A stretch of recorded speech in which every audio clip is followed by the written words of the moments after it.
ಇಮಾಂ ಪ್ರಸುಪ್ತಾಂ ಸಂಜೀವಯತ್ಯಖಿಲ ಶಕ್ತಿಧರಸ್ವಧಾಮ್ನಾ ಅನ್ಯಾಂಶ್ಚ ಹಸ್ತಚರಣಶ್ರವಣತ್ವಗಾದೀನ್ ಪ್ರಾಣಾನ್ನಮೋ ಭಗವತೆ ಪುರುಷಾಯ ತುಭ್ಯಂ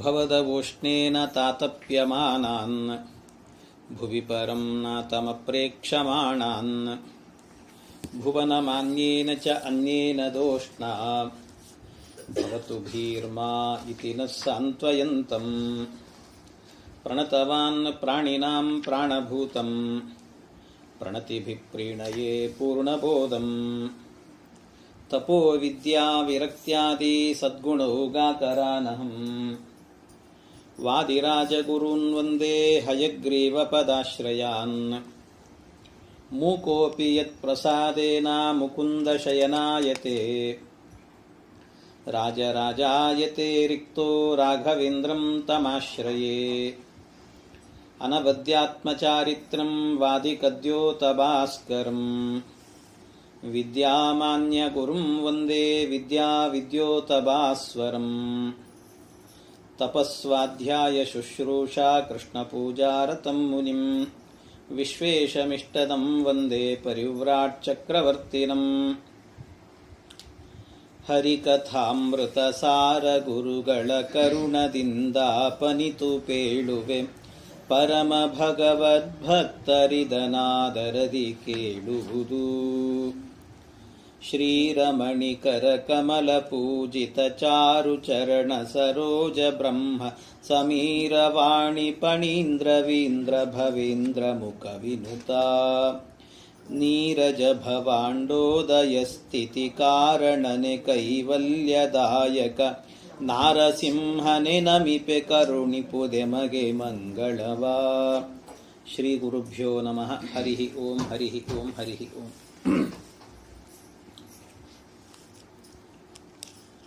ಹರಿವಾಯುಗುರುಗಳ ಸ್ಮರಣೆಯನ್ನು ಮಾಡುತ್ತಾ ಇಂದಿನಿಂದ ಆರಂಭ ಆಗ್ತಾ ಇರುವ ಶ್ರೀ ಹರಿಕಥಾಮೃತ ಸಾರದ ಉಪನ್ಯಾಸ ಮಾಲಿಕೆ ಈ ಜ್ಞಾನಯಜ್ಞ ನಿರ್ವಿಘ್ನವಾಗಿ ನಡೆಯಲಿ ಅಂತ ವಿಘ್ನೇಶ್ವರಾಂತರ್ಗತ ಭಾರತೀರಮಣ ಮುಖ್ಯ ಪ್ರಾಣಾಂತರ್ಗತ ವಿಶ್ವಂಭರ ರೂಪಿ ಪರಮಾತ್ಮ ಅಭಿನ್ನನಾದ ಶ್ರೀ ಲಕ್ಷ್ಮೀ ನರಸಿಂಹದೇವರಲ್ಲಿ ಪ್ರಾರ್ಥನೆ ಮಾಡುತ್ತಾ ಹರಿಕಥಾಮೃತ ಸಾರದ ಅನುವಾದವನ್ನು ಯಥಾಮತಿಯಾಗಿ ಆರಂಭ ಮಾಡುತ್ತಾ ಇದ್ದೇನೆ. ಹರಿಕಥಾಮೃತ ಸಾರ ಗುರುಗಳ ಕರುಣದಿಂದ ಪನಿತು ಪೇಳುವೆ ಪರಮ ಭಗವದ್ಭಕ್ತರಿದನಾದರದಿ ಕೇಳುವುದು. ಹರಿಕಥಾಮೃತ ಸಾರವನ್ನು ಜಗನ್ನಾಥದಾಸರು ಬರೆದಿರುವಂತಹದ್ದು. ಶ್ರೀ ಜಗನ್ನಾಥದಾಸರ ಮಹಿಮೆಯಂತೂ ನಾನು ಅದನ್ನು ಹೆಚ್ಚು ವಿಶ್ಲೇಷಣೆ ಮಾಡಲಿಕ್ಕೆ ಹೋಗೋದಿಲ್ಲ, ವಿಷಯವೇ ಜಾಸ್ತಿ ಇದೆ, ಆದ್ದರಿಂದ ಅವರ ಬಗ್ಗೆ ಹೇಳೋದಿಲ್ಲ. ಆದರೆ ಒಂದು ನುಡಿ ಇದೆ, ಏನು ಅಂದರೆ ಹರಿಕಥಾಮೃತ ಸಾರ ಅಂದರೆ ಸಂಸ್ಕೃತ ಪಂಡಿತರೆಲ್ಲರೂ ಕೂಡ ಏನು ಓದ್ತಾರೆ, ಸುಧಾ ಗ್ರಂಥ ಅಂತ ಅಧ್ಯಯನ ಮಾಡ್ತಾರೆ, ಹಾಗೆ ಕನ್ನಡದ ಸುಧಾ ಗ್ರಂಥ ಅಂದರೆ ಹರಿಕಥಾಮೃತ ಸಾರ. ಕನ್ನಡದಲ್ಲಿರುವಂಥ ಒಂದು ಸುಧಾ ಗ್ರಂಥ ಅಂತ. ಯಾವಾಗಲೂ ವೇದಾಂತ ಅಧ್ಯಯನ ಅಂದರೆ ಅದೊಂದು ವಾಡಿಕೆ, ಮಾತಿನ ಒಂದು ವಾಡಿಕೆನೇ ಆಗಿದೆ. ವೇದಾಂತ ಅಧ್ಯಯನ ಹೇಗೆ ಮಾಡಬೇಕು ಅಂದರೆ ಸುಧಾಂತ ವೇದಾಂತ ಅಂತ. ಸುಧಾ ಮುಗೀತು ಅಂದರೆ ಒಂದು ವೇದಾಂತದ ಅಧ್ಯಯನ ಮುಗಿದಿದೆ ಅಂತ, ಇನ್ನು ಯಾವ ಗ್ರಂಥ ಕೊಟ್ಟರು ಅರ್ಥ ಮಾಡಿಕೊಳ್ಳೋ ಶಕ್ತಿ ಇದೆ ಅವನಿಗೆ ಅಂತ ಅರ್ಥ. ಹಾಗೆ ತರ್ಕಶಾಸ್ತ್ರವನ್ನು ಓದಬೇಕಾದ್ರೆ ಬಾಧಾಂತ ತರ್ಕಾಂತ ಅಂತ ಹೇಳ್ತಾರೆ. ಬಾಧಾಂತ ಅಂದರೆ ಬಾಧ ಅಂತ ಒಂದು ಗ್ರಂಥದ ಹೆಸರು. ಬಾಧ ಅಂದರೆ ಕನ್ನಡದ ಬಾಧ ಅಲ್ಲ, ಮತ್ತೆ ಬಾಧೆಗೊಳಗಾಗುವುದು ಅಂತ ಅರ್ಥ ಅಲ್ಲ. ಬಾಧ ಅಂತ ಒಂದು ಗ್ರಂಥದ ಹೆಸರು ಅದು. ಆ ಗ್ರಂಥ ಅಲ್ಲಿ ತನಕ ತರ್ಕಶಾಸ್ತ್ರವನ್ನು ಓದಿದ್ರು ಅಂದರೆ ಬಾಧಾಂತ ತರ್ಕಾಂತ. ತರ್ಕಶಾಸ್ತ್ರ ಅಲ್ಲಿಗೆ ಮುಗೀತು, ಇನ್ಯಾವ ತರ್ಕ ಗ್ರಂಥ ಕೊಟ್ಟರು ಅವನು ಓದಿ ಅರ್ಥ ಮಾಡಿಕೊಳ್ತಾನೆ ಅಂತ ಅರ್ಥ. ಹಾಗೆ ಹರಿಕಥಾಮೃತ ಸಾರವನ್ನು ಕನ್ನಡದ ಸುಧಾ, ಇದು ಕನ್ನಡದ ಸುಧಾ ಗ್ರಂಥ. ಈ ಗ್ರಂಥವನ್ನು ಓದಿ ಅರ್ಥ ಮಾಡ್ಕೊಂಡ್ಬಿಟ್ರು ಅಂತ ಆದರೆ ಸಾಮಾನ್ಯವಾಗಿ ಇನ್ನು ದಾಸರ ಪದಗಳು ಯಾವುದು ಕೊಟ್ಟರು ಅರ್ಥ ಮಾಡಿಕೊಳ್ತಾರೆ ಅಂತ ಅರ್ಥ. ಅಂದರೆ ಅಷ್ಟು ಮೇರುಕೃತಿ ಇದು ಅಂತ ಅರ್ಥ. ಹಾಗೆ ಕನ್ನಡದ ಸುಧಾ ಅಂತಲೇ ಪ್ರಸಿದ್ಧವಾಗಿರುವ ಗ್ರಂಥ ಮತ್ತು ಅನೇಕ ತತ್ವಗಳನ್ನು ಒಳಗೊಂಡಿರುವಂತಹದ್ದು. ನಾನು ಮೊದಲೇ ಹೇಳುತ್ತೇನೆ, ಯಾಕೆಂದರೆ ಕೇಳುವವರೆಲ್ಲರೂ ಕೂಡ ಭಾಗವತಾದಿ ಗ್ರಂಥಗಳನ್ನೆಲ್ಲ ಕೇಳಬೇಕಾದ್ರೆ ಕಥೆ ಗೀತೆ ಸೇರಿರ್ತದೆ. ಅದರಲ್ಲಿ ಕಥೆ ಕೇಳುವಾಗ ಇದು ಚೆನ್ನಾಗಿದೆ ಅನಿಸ್ತಿರ್ತದೆ. ಆದರೆ ಇಲ್ಲಿ ಕಥೆ ಬರೋದಿಲ್ಲ. ಇಲ್ಲಿ ಕಥೆ ಇರೋದು ಬರೀ ತತ್ವಗಳೇ ಸೇರಿರ್ತವೆ. ಹಾಗಾಗಿ ಕೇಳುವವರು ಪ್ರಿಪೇರ್ ಆಗೇ ಕೂಡಬೇಕು. ಇದಕ್ಕೆ ಮೊದಲೇ ಇದರಲ್ಲಿ ತತ್ವವೇ ಇರ್ತದೆ, ಕಥೆ ಇರೋದಿಲ್ಲ ಅಂತ ಅರ್ಥ ಮಾಡಿಕೊಂಡೇ ಇದನ್ನು ಕೇಳಲಿಕ್ಕೆ ಅಂತ ಕೂತ್ಕೊಳ್ಬೇಕು. ಅಂಥ ಒಂದು ವಿಶಿಷ್ಟವಾದ ಗ್ರಂಥ. ಆರಂಭದಲ್ಲಿ ಪಲ್ಲವಿ ರೂಪದಲ್ಲಿ ಹೇಳಿರುವಂತಹದ್ದು ಹರಿಕಥಾಮೃತ ಸಾರ. ಹರಿಕಥಾಮೃತ ಅರ್ಥ ಆಗುವಂಥದ್ದು, ಏನು ಹೇಳಬೇಕು ಅಂತಿಲ್ಲ. ಹರಿಯ ಕಥೆ ಎನ್ನುವುದು ಅಮೃತ. ಅಂತಹ ಗುರುಗಳ ಕರುಣದಿಂದ ಪನಿತು ಪೇಳುವೆ. ನನ್ನ ಗುರುಗಳು ರಾಘವೇಂದ್ರ ಸ್ವಾಮಿಗಳು, ವಿಜಯದಾಸರು, ಗೋಪಾಲದಾಸರು ಇವರೆಲ್ಲರ ಅನುಗ್ರಹದಿಂದಾಗಿ ಪನಿತು ಪೇಳುವೆ. ಅದನ್ನು ತಿಳಿದು ಅವರಿಂದ ಅರ್ಥ ಮಾಡಿಕೊಂಡು ಹೇಳ್ತಾ ಇದ್ದೇನೆ. ಯಾರ್ಯಾರು ಇದನ್ನು ಕೇಳುವವರು ಹರಿಕಥಾಮೃತ ಸಾರ ಕೇಳಬೇಕು ಅಂದರೆ ಯಾರ್ಯಾರೋ ಬಂದು ಕೂತ್ಕೊಂಡು ಕೇಳ್ತೀವಿ ಅಂದರೆ ಅವರಿಗೆ ಅಧಿಕಾರ ಇಲ್ಲ ಅಂತ ಹೇಳ್ತಾರೆ. ಯಾರಿದಕ್ಕೆ ಅಧಿಕಾರಿಗಳು ಅಂತ ಕೇಳಿದರೆ ಪರಮ ಭಗವದ್ಭಕ್ತರು ಇದನ್ನು ಆದರದಿ ಕೇಳುವುದು. ಪರಮ ಭಗವದ್ಭಕ್ತರು ಅಂತ ಯಾರಿರ್ತಾರೋ, ಯಾರು ದೇವರನ್ನೇ ನಂಬದೇ ಇರುವ ನಾಸ್ತಿಕರಿರ್ತಾರೆ, ಅವರು ಬಂದು ಕೂತ್ರೆ ಇದು ಅರ್ಥ ಆಗುವುದಿಲ್ಲ. ಅವರಿಗೆ ಹೇಳೋದೆಲ್ಲ ಅವರಿಗೆ ಮನಸ್ಸಿಗೆ ಹಿಡಿಸೋದೂ ಇಲ್ಲ.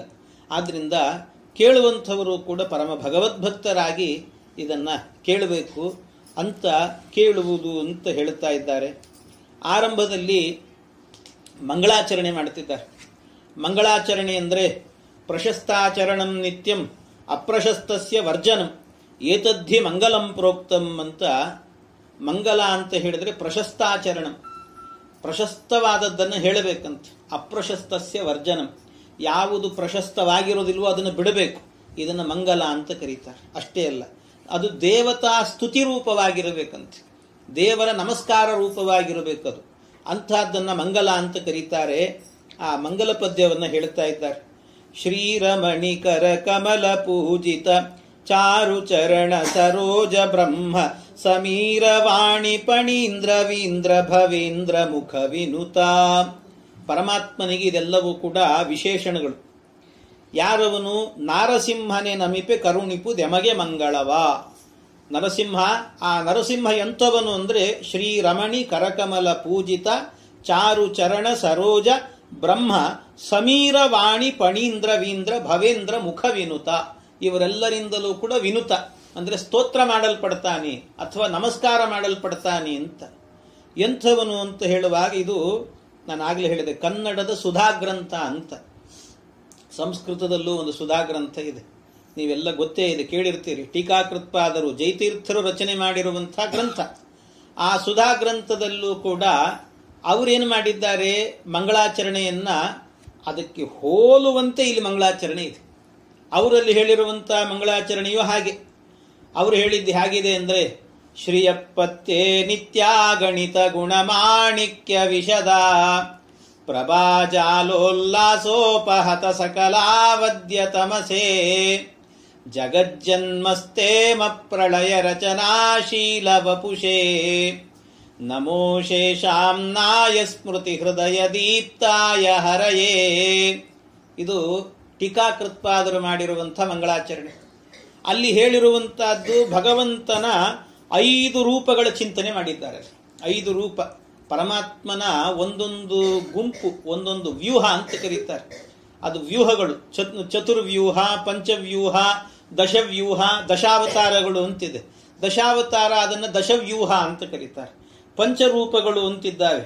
ಪ್ರದ್ಯುಮ್ನ ಸಂಕರ್ಷಣ, ವಾಸುದೇವ ಸಂಕರ್ಷಣ, ಪ್ರದ್ಯುಮ್ನ, ಅನಿರುದ್ಧ, ನಾರಾಯಣ. ಈ 5 ರೂಪಗಳು ಏನಿದ್ದಾವೆ, ಈ 5 ರೂಪಗಳನ್ನು ಕೂಡ ಆಗಬೇಕಾದ್ರೆ ಪಂಚವ್ಯೂಹ ಅಂತ ಕರೀತಾರೆ. ಹಾಗೆ ಪರಮಾತ್ಮನ 100 ರೂಪಗಳಿದ್ದಾವೆ. ಆ 100 ರೂಪ ಶತವ್ಯೂಹ ಅಂತ ಕರೀತಾರೆ. ಸಹಸ್ರವ್ಯೂಹ ಈ ವಿಷ್ಣು ಸಹಸ್ರನಾಮದಲ್ಲಿ ಬರುವಂತಹದ್ದು. ಹಾಗೆ ಪಂಚವ್ಯೂಹ 5 ರೂಪಗಳು, ವ್ಯೂಹಾತ್ಮಕವಾಗಿರುವಂಥ 5 ರೂಪಗಳ ಚಿಂತನೆಯನ್ನು ಇಲ್ಲಿ ಮಾಡುತ್ತಾ ಇದ್ದಾರಂತೆ.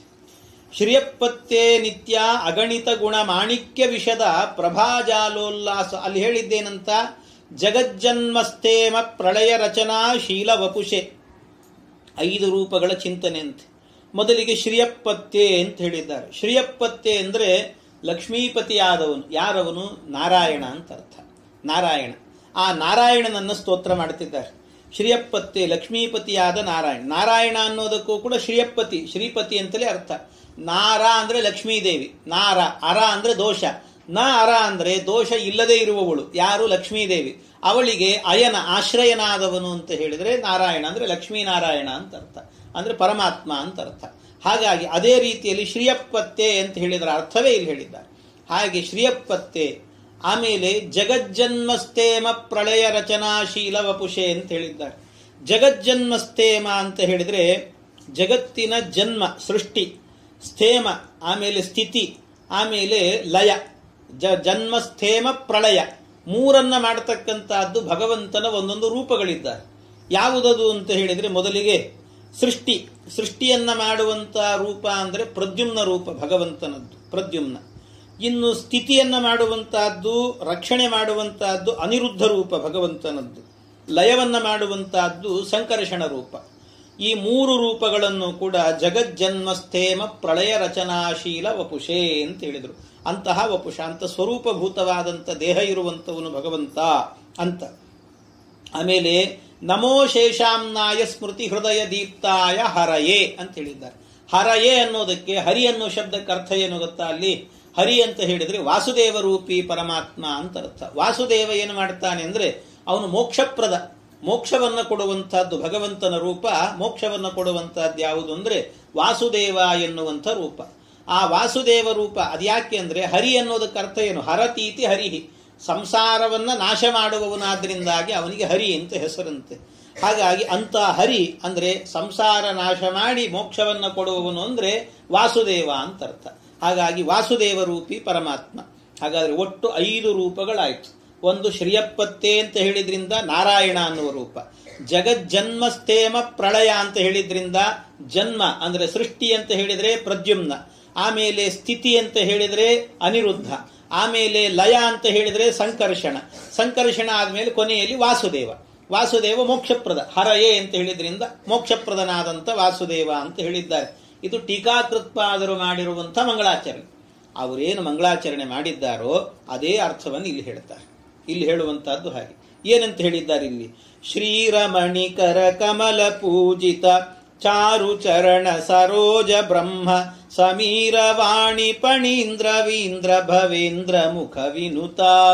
ಶ್ರೀರಮಣಿ ಕರಕಮಲ ಪೂಜಿತ.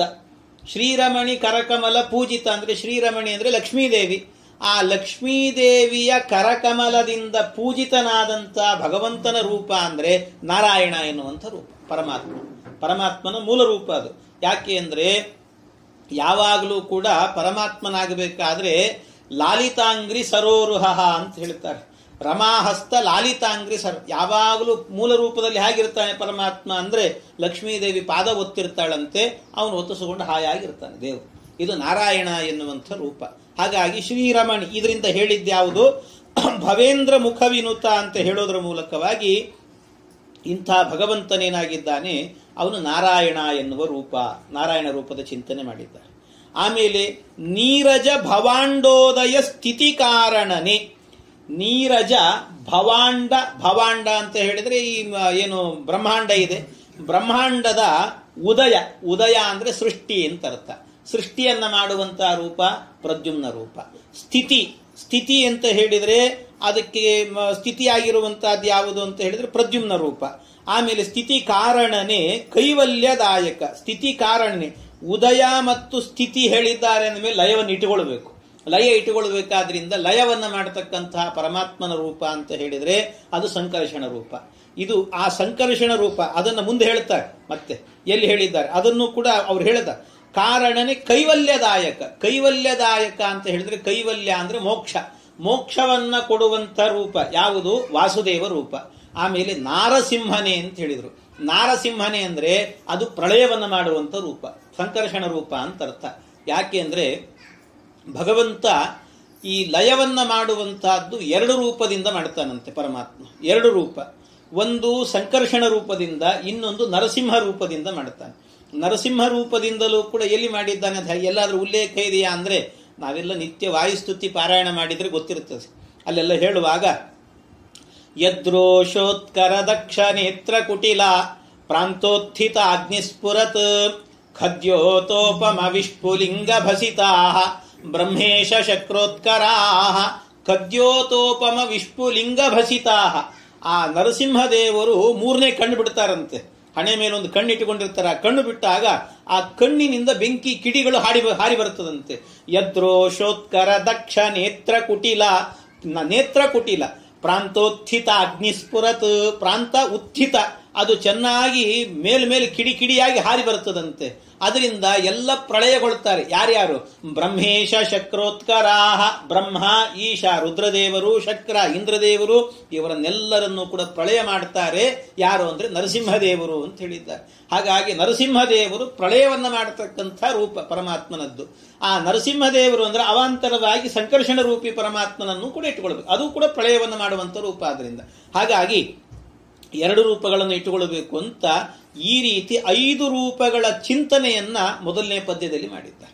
5 ರೂಪಗಳ ಚಿಂತನೆ. ಇದು ಅಂದ್ರೆ ಸುಧಾ ಗ್ರಂಥದ ಕನ್ನಡದ ಸುಧಾ ಅನ್ನೋದಕ್ಕೆ ಇದು ನಿದರ್ಶನ ಅಂತ ಹೇಳಿದ್ದು. ಕನ್ನಡದ ಸುಧಾ ಇದು. ಯಾಕೆಂದ್ರೆ 5 ರೂಪಗಳ ಚಿಂತನೆಯನ್ನು ಮಾಡಿದ್ದಾರೆ. ಅಷ್ಟೇ ಅಲ್ಲ, ಒಂದೊಂದು ಪದಗಳನ್ನು ನೋಡಿದಾಗ ಶ್ರೀರಮಣಿ ಕರಕಮಲ ಅರ್ಥ ಆಗುವಂತಹದ್ದು.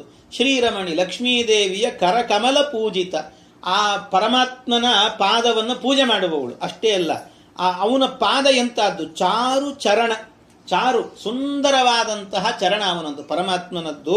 ಆಮೇಲೆ ಸರೋಜ, ಚಾರು ಚರಣ ಸರೋಜ, ಕಮಲದಂತಹ ಪಾದಗಳು. ಆಮೇಲೆ ಇದನ್ನ ಯಾರ್ಯಾರು ಈ ಪಾದವನ್ನು ಸ್ತೋತ್ರ ಮಾಡ್ತಾರೆ? ಬ್ರಹ್ಮ ಅಂದ್ರೆ ಚತುರ್ಮುಖ ಬ್ರಹ್ಮದೇವರು ಅಂತ ಅರ್ಥ. ಸಮೀರ ಅಂದ್ರೆ ವಾಯುದೇವರು ಅಂತ ಅರ್ಥ. ವಾಣಿ ಅಂದ್ರೆ ಸರಸ್ವತೀ ದೇವಿಯರು, ಭಾರತೀ ದೇವಿಯರು ಅಂತ ಅರ್ಥ. ಆಮೇಲೆ ಫಣೀಂದ್ರ ಅಂತ ಹೇಳಿದ್ರೆ ಇವರು ಶೇಷದೇವರು ಅಂತ ಅರ್ಥ. ವೀಂದ್ರ ಅನ್ನೋದಕ್ಕೆ ವಿಪಕ್ಷಿ ಪರಮಾತ್ಮನೋಹ. ಅಂದ್ರೆ ಪಕ್ಷಿಗಳು. ವೀಂದ್ರ ಅಂದ್ರೆ ಪಕ್ಷಿಗಳ ಒಡೆಯ ಅಂದ್ರೆ ಗರುಡದೇವರು ಅಂತ ಅರ್ಥ ವೀಂದ್ರ. ಆಮೇಲೆ ಭವ ಅಂತ ಹೇಳಿದ್ರೆ ರುದ್ರದೇವರು ಅಂತ ಅರ್ಥ. ಇಂದ್ರ ಅಂತ ಹೇಳಿದ್ರೆ ಇಂದ್ರದೇವರು, ಶಚೀಪತಿಯಾದಂಥ ಇಂದ್ರ. ಇವರೆಲ್ಲರಿಂದಲೂ ಕೂಡ ಮುಖ, ಇವರೇ ಮೊದಲಾದವರಿಂದ ವಿನುತ, ಇವರೆಲ್ಲರೂ ಕೂಡ ಸ್ತೋತ್ರ ಮಾಡತಕ್ಕಂಥ ಭಗವಂತ.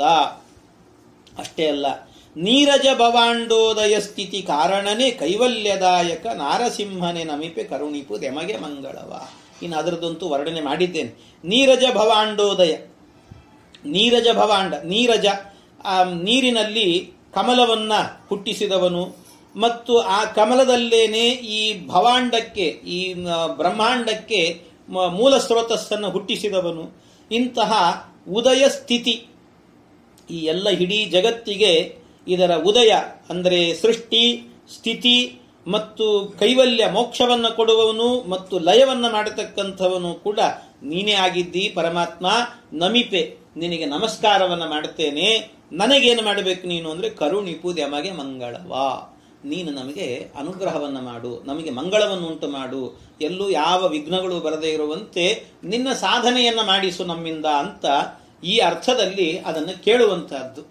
ಇದರಲ್ಲೂ ಕೂಡ ಏನು 5 ರೂಪದ ಚಿಂತನೆ ಇದೆ, ಆ 5 ರೂಪದ ಚಿಂತನೆ ಸುಮ್ಮನೆ ಮಾಡಲಿಲ್ಲಂತೆ ದಾಸರು. 5 ರೂಪಗಳನ್ನ ನಿತ್ಯವೂ ಕೂಡ ನಾವು ಅದರ ಚಿಂತನೆ ಮಾಡಬೇಕು, ನಿತ್ಯ ಚಿಂತನೆ ಮಾಡಬೇಕು. ಒಂದು, ನಾನು ಆಗಲೇ ಹೇಳಿದಂತೆ ನಾರಾಯಣ, ವಾಸುದೇವ, ಸಂಕರ್ಷಣ, ಪ್ರದ್ಯುಮ್ನ, ಅನಿರುದ್ಧ, ಇದು ಒಂದು ಕ್ರಮ ಇದೆ. ಇದಲ್ಲದೇನೆ ಇನ್ನೊಂದು ಕ್ರಮ ಇದೆ, ಇದನ್ನೇ ಸ್ವಲ್ಪ ವ್ಯತ್ಯಾಸ ಮಾಡಿ ಹೇಳುವಂತಹದ್ದು. ಹಾಗೆ ಅನಿರುದ್ಧ, ಪ್ರದ್ಯುಮ್ನ, ಸಂಕರ್ಷಣ, ವಾಸುದೇವ, ನಾರಾಯಣ ಅಂತ ಉಲ್ಟಾ ಹೇಳೋದು, ಹೀಗೆ ಹೇಳೋದು. ಯಾಕೆ ಅಂದ್ರೆ ಇದೆಲ್ಲ ಏನಂತ ಹೇಳಿದರೆ, ಈ ಪರಮಾತ್ಮನ ಒಂದೊಂದು ರೂಪಗಳೇನಿದ್ದಾವೆ, ಈ ರೂಪಗಳು ನಮ್ಮ ಒಳಗೆ ನಿಂತು ಎಲ್ಲ ಕೆಲಸಗಳನ್ನು ಮಾಡಿಸ್ತಾರಂತೆ. ನಮ್ಮ ಒಳಗೆ ನಿಂತು ಎಲ್ಲಾ ಕೆಲಸಗಳನ್ನು ಮಾಡಿಸುವವರು ಇವರು. ಒಂದೊಂದಕ್ಕೆ ಒಂದೊಂದು. ಅನಿರುದ್ಧ ಅನ್ನುವಂತಹದ್ದು ಅದು ಅನ್ನಮಯ ಕೋಶವನ್ನ ನಿಯಮನ ಮಾಡುತ್ತದೆ. ಇನ್ನು ಪ್ರದ್ಯುಮ್ನ ಅನ್ನುವಂತಹ ರೂಪದಿಂದ ಪರಮಾತ್ಮ ಪ್ರಾಣಮಯ ಕೋಶಕ್ಕೆ ನಿಯಾಮಕನಾಗಿದ್ದಾನೆ. ಸಂಕರ್ಷಣ ಅನ್ನುವಂಥದ್ದು ಮನೋಮಯ ಕೋಶಕ್ಕೆ. ಇನ್ನು ವಿಜ್ಞಾನಮಯಕ್ಕಾಗಬೇಕಾದ್ರೆ ವಾಸುದೇವ, ಇನ್ನು ಆನಂದಮಯಕ್ಕಾಗಬೇಕಾದ್ರೆ ನಾರಾಯಣ ಅಂತ. ಏನು ಮಾಡ್ತಾನೆ ಒಂದೊಂದು ರೂಪಗಳಿಂದ, ಏನು ಅನ್ನಮಯ ಕೋಶ, ಏನು ವಿಜ್ಞಾನಮಯ ಕೋಶ, ಇದೆಲ್ಲ ಏನು ಅಂತ ಹೇಳಿದ್ರೆ, ನಾವು ಇದನ್ನೆಲ್ಲ ಉಪನಿಷತ್ತೇ ಹೇಳುತ್ತದೆ. ಆ ಉಪನಿಷತ್ತೇ ಹೇಳಬೇಕಾದ್ರೆ ಏನಂತ ಹೇಳಿದ್ದಾರೆ ಅಂದ್ರೆ, ಈಗ ನಾವು ನಮ್ಮ ಒಳಗಿನಿಂದ ಆಗಬೇಕಾದ್ರೆ ನಮ್ಮ ಹೊರಗೆಲ್ಲ ಕೆಲಸಗಳನ್ನು ಮಾಡುತ್ತಿದ್ದೇವೆ. ಇಲ್ಲಿಂದ ಒಂದು ಈ ಮೊಬೈಲ್ ಮುಟ್ಟಿದ್ವಿ ಅಥವಾ ಗಡಿಯಾರ ಮುಟ್ಟಿದ್ವಿ, ಏನೋ ಮುಟ್ಟಿದ್ವಿ, ಕೈ ಕೆಳಗೆ ಹೋಯ್ತು, ಮೇಲೆ ಬಂತು, ಇದೆಲ್ಲ ಮಾಡಿದ್ಯಾರು? ನಾವು ತಿಳ್ಕೊಂಡಿದ್ದೀವಿ, ನಾವು ಮಾಡ್ತಿದ್ದೇವೆ ಅಂತ. ನಾವಲ್ಲ. ನಮ್ಮ ಕೈ ಒಳಗೆ ಕೈ ಇದೆ ಅಂತೆ ಒಂದು. ನಮ್ಮ ಕೈ ಒಳಗೆ ಇನ್ನೊಂದು ಕೈ ಇದೆ. ಯಾವುದದು ಕೈ ಅಂದ್ರೆ ಅನಿರುದ್ಧ ರೂಪಿ ಪರಮಾತ್ಮನ ಕೈ. ಅದು ಅನ್ನಮಯ ಕೋಶ. ಅನಿರುದ್ಧ ರೂಪಿಯಾದಂಥ ಪರಮಾತ್ಮನಾಗಬೇಕಾದ್ರೆ ಒಳಗೆ ನಿಂತು ಇದನ್ನೆಲ್ಲವನ್ನು ಕೂಡ ಮಾಡಿಸ್ತಿರ್ತಾನಂತೆ. ಒಳಗೆ ನಿಂತು ಮಾಡಿಸ್ತಾನ. ಒಳಗೆ ನಿಂತು ನಮ್ಮ ಹೊರಗಿನ ಕೆಲಸವನ್ನೆಲ್ಲ ಮಾಡಿಸ್ತಾನೆ. ಹಾಗಾಗಿ ಹೊರಗಡೆ ನಾವು ಶುದ್ಧವಾಗಿರಬೇಕು. ಹೊರಗಡೆ ಏನಾದರೂ ಕೆಲಸ ಮಾಡುತ್ತಿದ್ದೇವೆ ಅಂದ್ರೆ ಒಳಗಾಗಬೇಕಾದ್ರೆ ಭಗವಂತ ಅನಿರುದ್ಧ ರೂಪದಿಂದ ಇದ್ದಾನೆ. ಕೈಯಲ್ಲಿದ್ದಾನೆ, ಕಾಲಲ್ಲಿದ್ದಾನೆ, ತಲೆಯಲ್ಲಿದ್ದಾನೆ, ಎಲ್ಲ ಕಡೆಯಲ್ಲೂ ಕೂಡ ಅನಿರುದ್ಧ ರೂಪಿ. ಅವನನ್ನ ತಸ್ಯ ಇದಮೇವ ಶಿರಃ, ಅವನನ್ನು ಹೇಳಬೇಕಾದ್ರೆ ಆ ರೀತಿ ಹೇಳುವಂತಹದ್ದು. ಅಯಂ ದಕ್ಷಿಣ ಪಕ್ಷ, ಅಯಂ ಉತ್ತರ ಪಕ್ಷ, ಅಯಮಾತ್ಮ, ಇದನ್ನೆಲ್ಲ ಹೇಳುತ್ತಾ ಇದ್ದಾರೆ. ತಸ್ಯ ಪುಚ್ಛಂ ಪ್ರತಿಷ್ಠಾ, ಬ್ರಹ್ಮ ಪುಚ್ಛಂ ಪ್ರತಿಷ್ಠಾ ಎಲ್ಲ ಏನು? ತಸ್ಯ ಇದಮೇವ ಶಿರಃ, ತಸ್ಯ ಇದಮೇವ ಶಿರಃ. ಅವನಿಗೆ ಯಾವುದು ತಲೆ ಅಂದ್ರೆ ಇದೇ ತಲೆ. ಇದೇ ತಲೆ ಅಂದ್ರೆ ನಮ್ಮ ತಲೆನಾ? ನಮ್ದಲ್ಲ, ನಮ್ಮ ಒಳಗೊಂದು ತಲೆ ಇದೆ. ಅದು ಯಾರ್ದು ಅಂದ್ರೆ ಭಗವಂತ ಅನಿರುದ್ಧ ರೂಪಿ ಪರಮಾತ್ಮನ ತಲೆ. ಆಮೇಲೆ ಅಷ್ಟೇ ಅಲ್ಲ, ಅಯಂ ದಕ್ಷಿಣ ಪಕ್ಷ. ಈ ದಕ್ಷಿಣ ಅಂತ ಹೇಳಿದ್ರೆ ಬಲಗೈ ಅಂತ ಅರ್ಥ. ಆ ಪಕ್ಷ, ಈ ಏನು ಕೈ ಇದೆ, ಈ ಕೈ ಎನ್ನುವಂತಹದ್ದು ಅಯಂ ದಕ್ಷಿಣ ಪಕ್ಷ. ಈ ಕೈ ಎನ್ನುವಂತಹದ್ದು ಇದರ ಒಳಗೊಬ್ಬ ಇದ್ದಾನೆ. ಯಾರವನು? ಅನಿರುದ್ಧ. ಹೀಗೆ ಅನಿರುದ್ಧ ರೂಪಿ ಪರಮಾತ್ಮ, ಅನ್ನಮಯ ಕೋಶ. ಕಾಲಿಂದ ಓಡಾಡ್ತಿದ್ದೇವೆ ಅಂತ ಹೇಳಿದ್ರೆ ಕಾಲು ಯಾರ್ದು? ನಮ್ಮ ಕಾಲಿನೊಳಗೊಂದು ಕಾಲಿದೆ. ಯಾರ್ದದು ಅಂದ್ರೆ ಅನಿರುದ್ಧ ರೂಪಿ ಪರಮಾತ್ಮನದ್ದು. ಹೀಗೆ ಇದ್ದುಕೊಂಡು ನಮ್ಮಿಂದ ಎಲ್ಲ ಕೆಲಸಗಳನ್ನು, ಚಟುವಟಿಕೆಗಳನ್ನು ಮಾಡಿಸ್ತಾನೆ ಪರಮಾತ್ಮ ಅಂತ ಚಿಂತನೆಯನ್ನ ಮಾಡಬೇಕಂತೆ. ಇನ್ನಷ್ಟೇ ಅಲ್ಲ, ಇನ್ನೊಂದು ಮತ್ತೊಂದು ಆಗಬೇಕಾದ್ರೆ ಪ್ರಾಣಮಯ ಕೋಶ ಅಂತ. ಇದು ಒಳಗಿರ್ತಾನಂತೆ ಭಗವಂತ. ಪ್ರದ್ಯುಮ್ನ ನಾಮಕನಾಗಿ ಒಳಗಿನಿಂದ ಮಾಡಿಸ್ತಾನೆ. ಒಳಗಿನಿಂದ ಹೊರಗೆ ಶುದ್ಧವಾಗಿ ಕೆಲಸ, ಶುದ್ಧ ಇರಬೇಕು. ಹೊರಗಡೆ ಒಳ್ಳೆ ಕೆಲಸಗಳನ್ನು ಮಾಡ್ತಿರ್ಬೇಕು. ಅಷ್ಟೇ ಅಲ್ಲ, ಹೊರಗಡೆ ಮಾತ್ರ ಒಳ್ಳೆ ಕೆಲಸ ಮಾಡಿಕೊಂಡು ಒಳಗೆ ಮತ್ತೆ ಕೆಟ್ಟದಾಗಿದ್ರೆ ಏನೋ ನೋಡ್ಲಿ, 4 ಜನ ನೋಡ್ಲಿ ಅಂತ ಹೊರಗೆ ಮಾಡುತ್ತಿರೋದು, ಒಳಗೆ ಮಾತ್ರ ಬೈಕೊಳ್ತಿರೋದು. ಹೀಗಾಗಬಾರ್ದು. ಅದಕ್ಕೆ ಒಳಗೂ ಕೂಡ ಶುದ್ಧವಾಗಿರಬೇಕು, ಪರಿಶುದ್ಧವಾಗಿರಬೇಕು. ಆ ಒಳಗಿರುವಂತ ಪ್ರದ್ಯುಮ್ನ ರೂಪಿ ಪರಮಾತ್ಮ ಪ್ರಾಣಮಯ ಕೋಶಕ್ಕೆ, ಆ ಪ್ರಾಣಮಯ ಕೋಶದಲ್ಲಾಗಬೇಕಾದರೂ ಕೂಡ ಅದನ್ನೂ ಹೇಳಿದ್ದಾರೆ ಉಪನಿಷತ್ತಿನಲ್ಲಿ. ತಸ್ಯ ಪ್ರಾಣ ಏವ ಶಿರಃ ವ್ಯಾನೋ ದಕ್ಷಿಣ ಪಕ್ಷ ಅಪಾನ ಉತ್ತರ ಪಕ್ಷ. ಹೀಗೆ ಒಂದೊಂದನ್ನು ಹೇಳುತ್ತಾ ಹೋಗ್ತಾರೆ. ಅಂದ್ರೆ 5 ರೂಪದಿಂದ ಮುಖ್ಯ ಪ್ರಾಣದೇವರು ಒಳಗಿದ್ದಾರಂತೆ. ಪ್ರಾಣ, ಅಪಾನ, ವ್ಯಾನ, ಉದಾನ, ಸಮಾನ ಅಂತ. ಆ 5 ರೂಪದ ಒಳಗೂ ಕೂಡ ನಿಯಾಮಕನಾಗಿ ನಿಂತಿರುವ ಪರಮಾತ್ಮನ ರೂಪ ಯಾವುದು ಅಂದ್ರೆ ಪ್ರದ್ಯುಮ್ನ ರೂಪ. ಈ ಪ್ರದ್ಯುಮ್ನ ರೂಪದಿಂದಾಗಿ ಅವನು ನಿಯಾಮಕನಾಗಿ ನಿಂತಿರ್ತಾನಂತೆ ಭಗವಂತ. ಏನೆಲ್ಲ ಮಾಡ್ತಾನವನು? ಒಳಗಿನಿಂದ ಎಲ್ಲ ಕೆಲಸ ಮಾಡ್ತಾನೆ. ಅದನ್ನೇ ಹೇಳಿದ್ದು, ಹೃದಿ ಪ್ರಾಣೋ ಗುದೇಪಾನಃ ಸಮಾನೋ ನಾಭಿಸಂಸ್ಥಿತಃ. ಅವನನ್ನ ಹೃದಿ ಪ್ರಾಣ, ನಮ್ಮ ಹೃದಯದಲ್ಲಿ ಪ್ರಾಣ ಅನ್ನುವ ರೂಪ, ಮುಖ್ಯ ಪ್ರಾಣದೇವರಿದ್ದಾರಲ್ಲ, ಅವರಿಗೆ 5 ರೂಪಗಳಿದ್ದಾರೆ.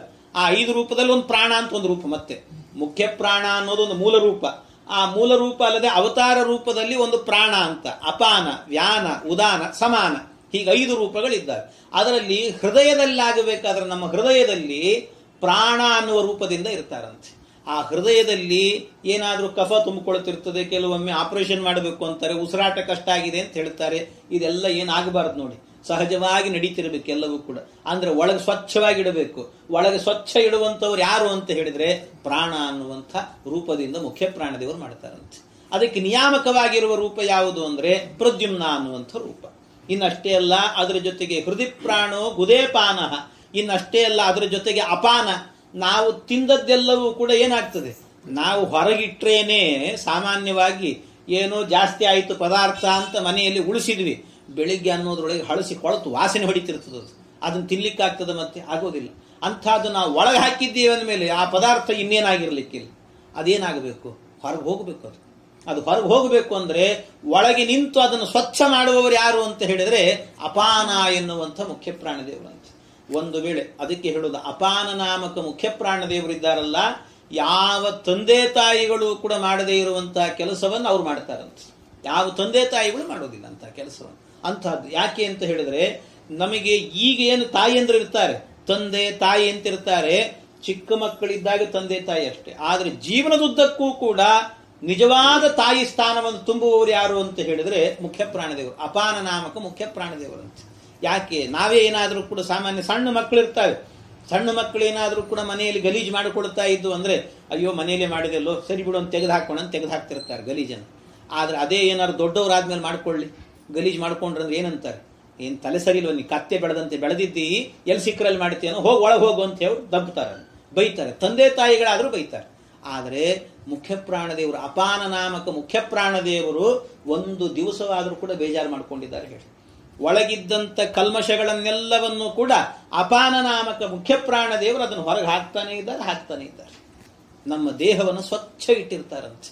ಅಂದರೆ ಒಳಗೂ ಸ್ವಚ್ಛ ಇರಬೇಕು, ಹೊರಗೂ ಸ್ವಚ್ಛ ಇರಬೇಕು. ಈ ರೀತಿ ಯಾರಾದರೂ ಹೇಳಿ ಮನೆಯಲ್ಲಿ ಕೊಳೆಯನ್ನು ಹಾಕ್ಕೊಂಡು ಇರ್ಲಿಕ್ಕೆ ಆಗ್ತದೆ ನಮಗೆ?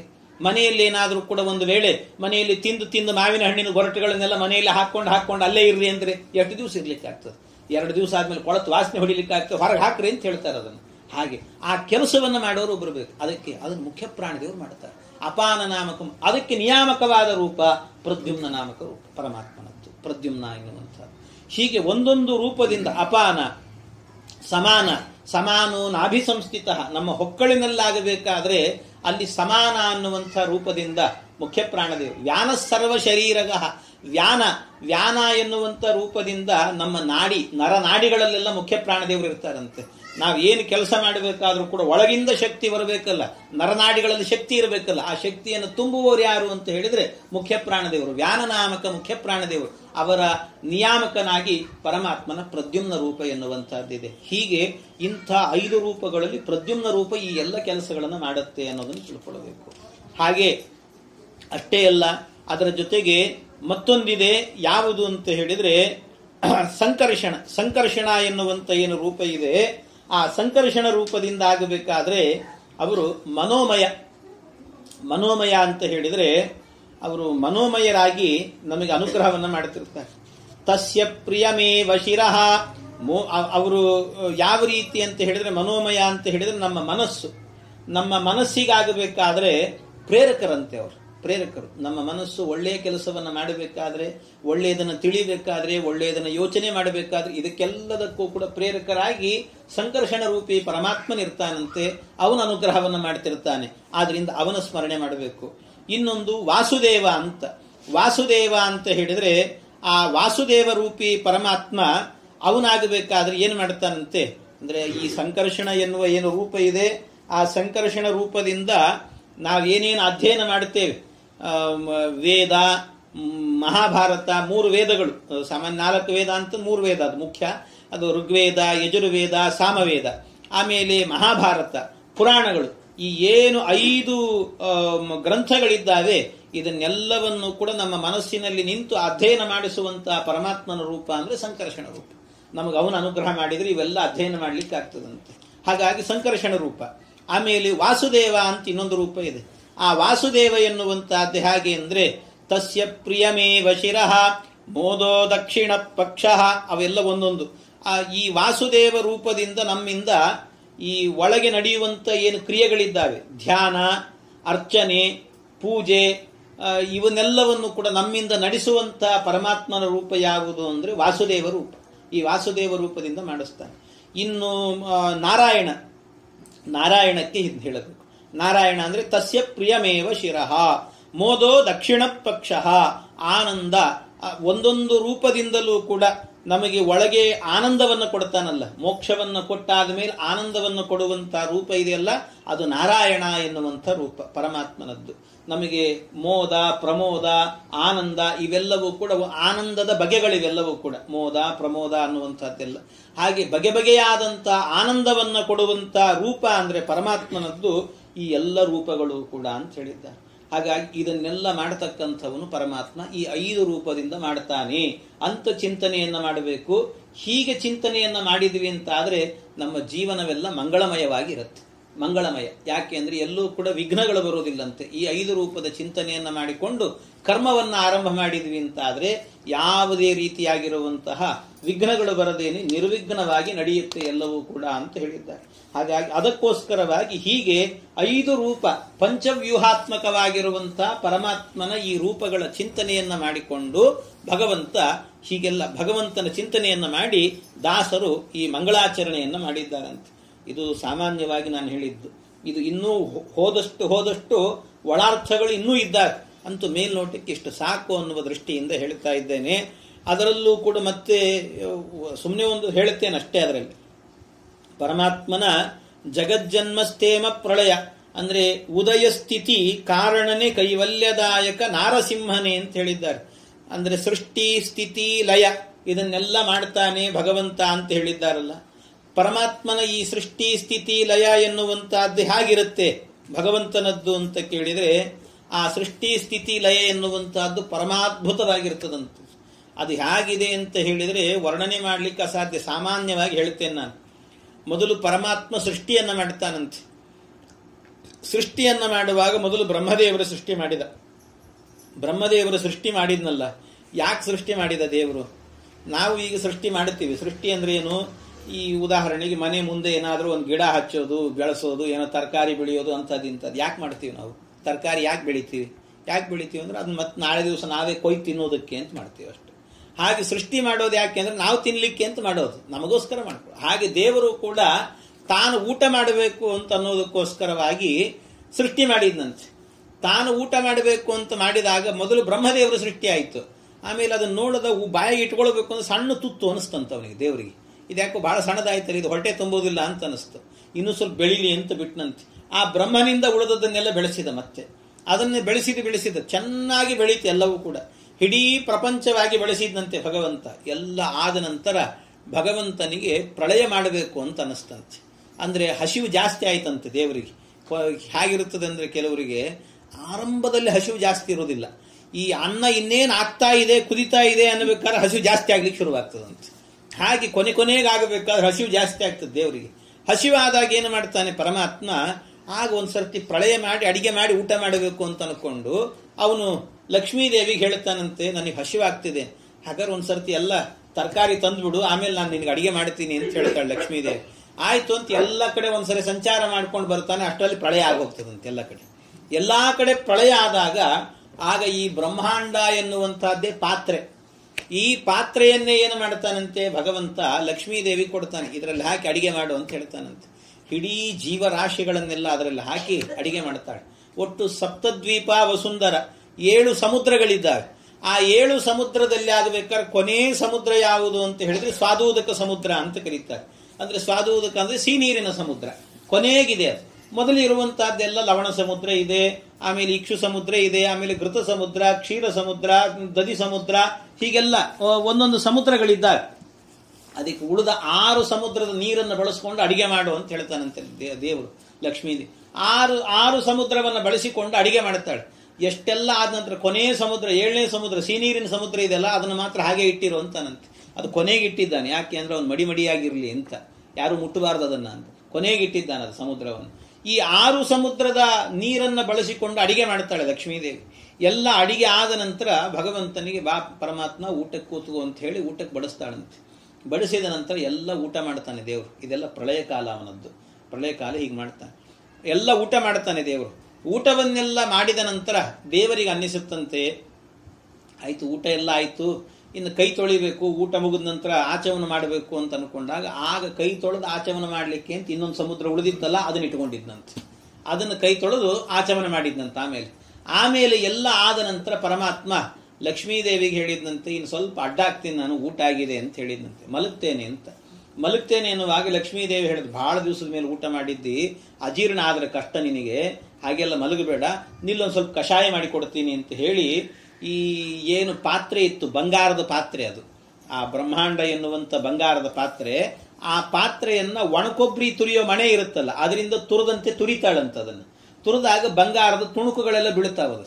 ಆ ಬಂಗಾರದ ತುಣುಕುಗಳೆಲ್ಲ ಬಿದ್ದಾಗ ಆ ಬಂಗಾರದ ತುಣುಕುಗಳನ್ನೆಲ್ಲ ಬಿಸಿ ನೀರಿಗೆ ಹಾಕ್ತಾಳಂತೆ. ಹಾಕಿ ಕುದಿಸ್ತಾಳಂತೆ ಚೆನ್ನಾಗಿ. ಅದನ್ನು ಕಷಾಯ ಅಂತ ಕರೀತಾರೆ. ಅದಕ್ಕೆ ಹೆಸರೇನು? ಸ್ವರ್ಣಚೂರ್ಣ ಕಷಾಯ ಅಂತ ಕರೀತಾರೆ. ಸ್ವರ್ಣಚೂರ್ಣ ಕಷಾಯ. ಯಾರಿಗಾದ್ರೂ ಅಜೀರ್ಣ ಆಯಿತು ಅಂದ್ರೆ ಈಗಲೂ ಆಯುರ್ವೇದಿಕ್ ಅಂಗಡಿಗೆ ಹೋದ್ರೆ ಆ ಸ್ವರ್ಣಚೂರ್ಣ ಕಷಾಯ ಅಂತ ಕೊಡ್ತಾರೆ. ಬಂಗಾರದ ತುಂಡುಗಳು ಸೇರಿರ್ತದಂತ, ಅದರಲ್ಲಿ ಸ್ವಲ್ಪ ಕಾಸ್ಟ್ಲಿ ಇರ್ತದೆ. ಅಂತೂ ಅದನ್ನು ತಗೊಳ್ಬೇಕು. ಅದನ್ನು ಕುಡಿದ್ರು, ಬಿಸಿನೀರಿಗೆ ಹಾಕೊಂಡು ಕುಡಿದ್ರು ಅಂದ್ರೆ ಎಲ್ಲ ಜೀರ್ಣ ಆಗ್ತದೆ. ಅದನ್ನು ಮಾಡಿಕೊಡ್ತಾಳಂತೆ ಲಕ್ಷ್ಮೀದೇವಿ. ಅಷ್ಟು ಕೊಟ್ಟ ನಂತರ ದೇವರೇನು ಮಾಡ್ತಾನೆ, ಆಯ್ತು ಮಲಗುತ್ತೇನೆ ಅಂತ ಮಲಗುತ್ತಾನಂತೆ. ಮಲಗುವಾಗ ತಾನೇ ಹಾಸಿಗೆ ಆಗ್ತಾಳೆ. ಶ್ರೀ ಭೂ ದುರ್ಗಾ ಅಂತ 3 ರೂಪಗಳು. ಒಂದು ನೀರಿನ ರೂಪದಲ್ಲಿ ಒಂದು ಕಡೆ ಇದ್ದಾಳೆ.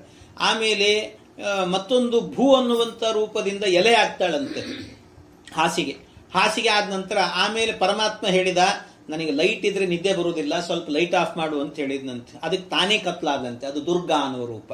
ದುರ್ಗಾ ಅನ್ನುವಂಥ ರೂಪದಿಂದ ಹೀಗೆ ಕತ್ತಲಾಗ್ತಾಳೆ. ಆಗ ದೇವರು ಮಲಗ್ತಾನಂತೆ. ದೇವರು ಮಲಗಿದ ನಂತರ ಎಷ್ಟು ದಿವಸ ಮಲಗಿದ ದೇವರು ಅಂತ ಹೇಳಿದ್ರೆ, ಬ್ರಹ್ಮನ ಒಂದು ಆಯುಷ್ಯದ ತನಕ ಮಲಗಿದ್ದಾನಂತೆ. ಒಂದು 100 ವರ್ಷ ಅಂತ. ಬ್ರಹ್ಮದೇವರು 100 ವರ್ಷ ಕಾಲ ತನಕಲೂ ಕೂಡ ಮಲಗಿದ್ದಾನೆ ಪರಮಾತ್ಮ.